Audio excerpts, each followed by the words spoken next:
Somos trovadores, trovairices e xograres e imos contarvos como vivíamos na nosa época, chamada Idade Media ou tamén coñecida como medieval ou época dos castelos. Comeza no ano 476 despois de Cristo e remata no século XIV, é dicir que dura casi 4 séculos, casi 10 séculos. Iníciase coa caída do Imperio Romano, o que significa que este enorme imperio cede a súa autoridade de terreos a outros imperios. E así se sucede ao todo o século XV, momento no que aparece a imprenta e Cristóbal Colón descubre América en 1492. Nesta época organizábamos-nos mediante unha sociedade, nesta sociedade organizábamos mediante un sistema coñecido como feudalismo, que se baseaba na entrega de bens a cambios de servicios. A máxima autoridade era o rei ou a raíña, estaba seguido polos nobres, os cleros e os cabaleiros, e finalmente no último estamento estaban o campesiñado e os escravos. Nesta época sempre había que estar preparado para a guerra, polo tanto os castelos construíanse no alto dos outeiros e rodeábanse de murallas e de fosos para poder protexerse dos inimigos. E nestes castelos e nos mosteiros e aldeas que se construían ao seu alrededor é onde vivía a xente na Idade Media. E como nos divertíamos neste momento? Pois neste momento non había nin televisión, nin internet, nin estadios de fútbol, nin nada que coñecemos hoxe día para divertirnos. Pois organizábanse torneos nos que participaban os cabaleiros, cacerías e festas que organizaban os reis nos seus castelos. E aí aparecemos nós, os músicos, que nos presentamos como xograres, trovadores e trovadeirices. Vivíamos en todos os lados, actuando en plazas, castelos e donde iba a corte. Tamén realizábamos actividades de circo con malabares e contábamos historias con música. Aí xurdimos nós, os trovadores e trovadeirices.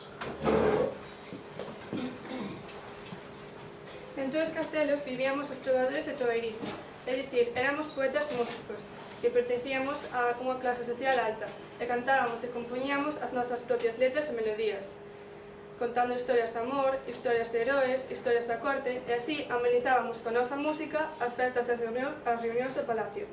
Tamén había músicos que vivían nos mosteiros, eran os clérigos e os monxes, que dedicaban toda a súa vida á súa religión e rezaban cantando.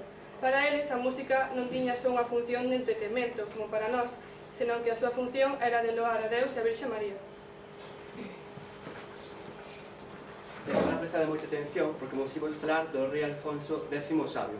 Por que falamos deste rei? Pois porque era un rei trovador como nós, que viviu nas terras galegas lonxe da corte. Tamén tuvo de instrucción con un nobre que lle proporcionou unha forte formación. Tamén falamos del porque era coñecido como o Sabio, nun momento onde a cultura non a tiña a maioría de xente, e a xente costaballe ler, escribir, non hai colexios nin bibliotecas. Eso se podía instruir nas cortes, nas cales se facían a escritura dos libros, xa que non existía a imprenta.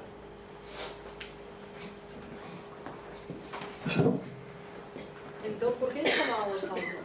Sei que, ademais de súa labor política, foi un gran protector e promotor da cultura, especialmente nos eidos da arte, da literatura, da astronomía, da música e do dereito, poñendo deste xeito un pouco máis de luz á Idade Media española e europea. Por poñemos algún exemplo, estableceu o castelán como lingua oficial en lugar do latín, xa que era a lingua que realmente entendía a xente, establecendo así a primeira normalización ortográfica do castelán.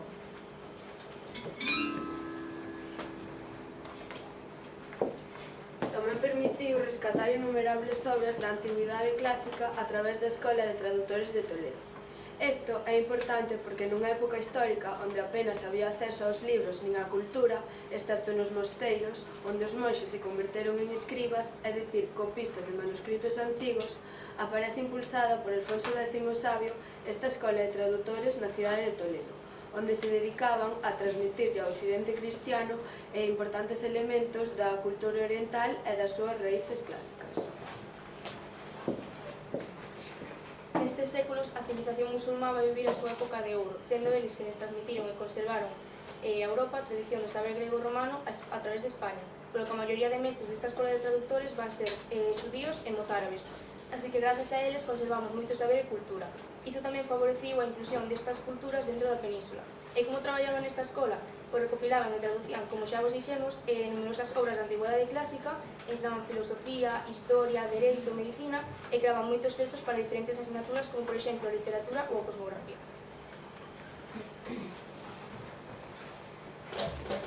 O rei Alfonso X, o sabio, quería transformar a sociedade e convencer aos seus súbditos da necesidade da cultura, pero os nobres non lle facían moita ilusión estas ideas. Foi o pioneiro, polo menos que saibamos ata ese momento, en pensar que a implantación de ideas na sociedade poden dar lugar a cambios sociais. E, de feito, na súa corte xograrescas e trovairices, como María Pérez Valteira, foron personaxes habituais, a pesar de ser estes un oficio para os homes. Queredes saber por que era o rei trovador?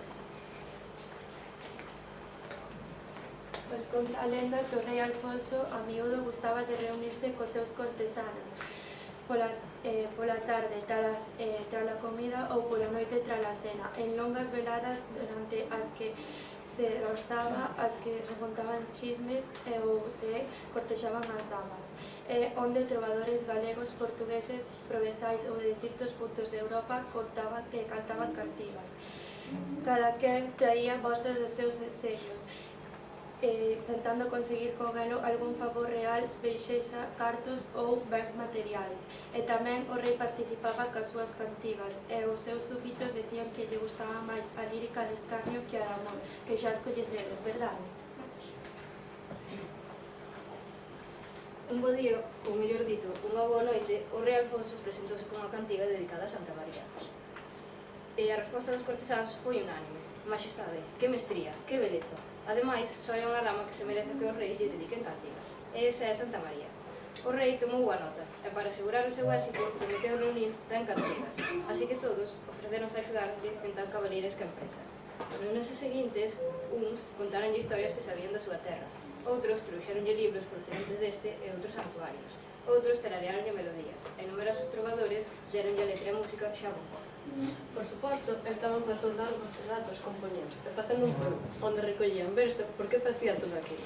Rapidamente, ordenou elaborar a colección e alcanzou as 100 cantigas cando ainda tiña un cadeo cheo de ideas para seguir loando a Virxe e os seus milagros, así que decidiu continuar, recibindo un aplauso xeral. E alcanzou as 200 cantigas e seguía tendo ganas de compoñer máis, pero parte dos cortesáns empezaron a mostrar desinterese. Xa non vos digo, cando chegou ás 300, e así ata chegar ás 400. Deste xeito conformaronse as famosas cantigas de Santa María, que, ademais de reflexar a devoción á Virxe nese momento histórico, a súa música reflexa un canto gregoriano, a música dos trovadores, e tamén un canto mozart. Así que, para rematar, imos interpretar unha cantiga do rei Alfonso X chamada Santa María Estrela de Vigo.